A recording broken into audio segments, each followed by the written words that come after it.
অনিশ্চয়তা 10,000 শিক্ষকৰ পৰিয়াল প্ৰাপ্য বিচাৰি হাহাকাৰ NIOS DLED প্ৰাৰ্থীৰ নিজৰ প্ৰাপ্য বিচাৰি হাহাকাৰ কৰিবলগীয়া হৈছে টেট উত্তীৰ্ণ একাংশ শিক্ষকে NIOSৰ অধীনত DLED কৰা 2017-19 বৰ্ষত টেট উত্তীৰ্ণ প্ৰাৰ্থী এইসকল পিছে যোগ্যতা থাকিও চাকৰি হেৰুৱাৰ ভয়ে খেদি ফুৰিছে এইসকল শিক্ষকক উল্লেখযোগ্য যে অসমত NIOSৰ অধীনত DLED কৰা 50,000 শিক্ষকে বৰ্তমান শিক্ষকতা কৰি আছে তেনে ক্ষেত্ৰত UG's ৰেকৰ্ডত নাম নথকাৰ অজুহাতত নিযুক্তিৰ পৰা বঞ্চিত কৰাটো কিমান গ্ৰহণযোগ্য এই প্ৰশ্ন শিক্ষক সমাজৰ 10,000 পৰিয়ালক আমাক যাতে অকমান খুবৰ দৃষ্টিৰে চাই আমাক যাতে এটা ন্যায় প্ৰদান কৰে তাৰ বাবে আজি প্ৰেছ মিটৰ জৰিয়তে আমি অনুৰোধ জনালোঁ আৰু এটা কথা ইয়াত হৈছে যে 5,500 পোষ্টৰ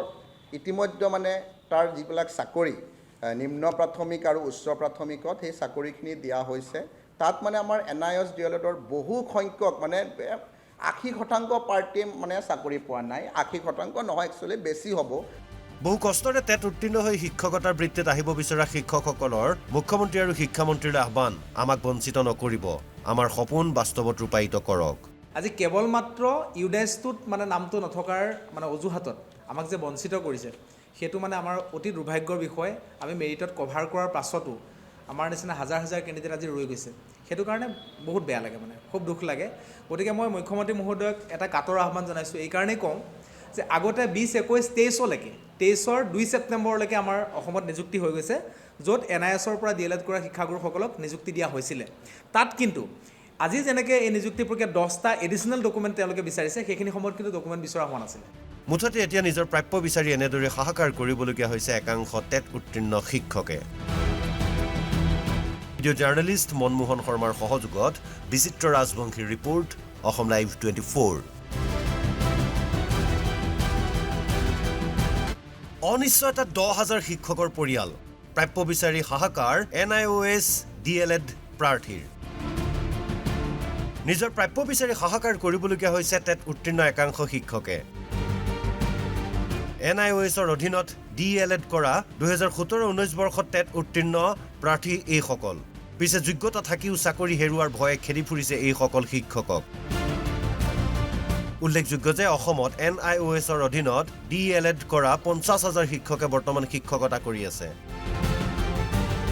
তেনে ক্ষেত্ৰত UG's ৰেকৰ্ডত নাম নথকাৰ অজুহাতত নিযুক্তিৰ পৰা বঞ্চিত কৰাটো কিমান গ্ৰহণযোগ্য এই প্ৰশ্ন শিক্ষক সমাজৰ 10,000 পৰিয়ালক আমাক যাতে অকমান খুবৰ দৃষ্টিৰে চাই আমাক যাতে এটা ন্যায় প্ৰদান কৰে তাৰ বাবে আজি প্ৰেছ মিটৰ জৰিয়তে আমি অনুৰোধ জনালোঁ আৰু এটা কথা ইয়াত হৈছে যে 5,500 পোষ্টৰ ইতিমধ্যে মানে তাৰ যিবিলাক চাকৰি নিম্ন প্ৰাথমিক আৰু উচ্চ প্ৰাথমিকত সেই চাকৰিখিনি দিয়া হৈছে তাত মানে আমাৰ NIOS DLEDৰ বহু সংখ্যক মানে 80% পাৰ্টি মানে চাকৰি পোৱা নাই 80% নহয় একচুৱেলি বেছি হ'ব